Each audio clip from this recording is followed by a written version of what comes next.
Diez 4 años pasados, nós começamos arriba, já sabra, estava donando les na Young Banera, caminho nós estava de grupo de 8 mucha.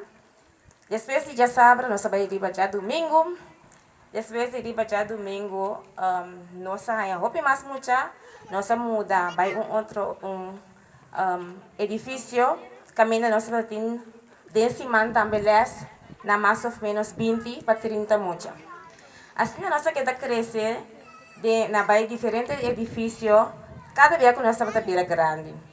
Agora, nós volve a crescer, caminho nós tem ongeveer 80 para 200 mucha, gota tomar cerca nós de Chaluna, Tecu, Jasabra, e também nós visitar seguro 500 mucha, de cima na voorzorgsopvang, na schoolopvang, na school secundário, na basisschool.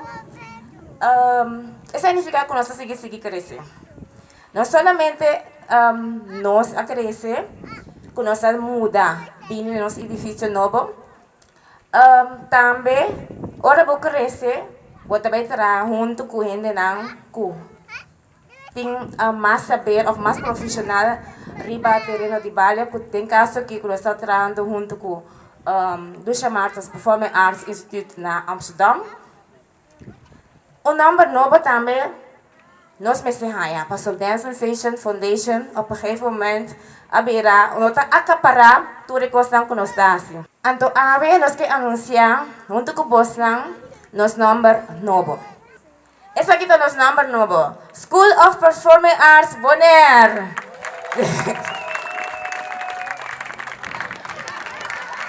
Imita yung Bosnan Danki, para aporte nang de aya nang kapasa, imisa ko nos pupunta ko Bosnan tambe, de aya nang pinidero.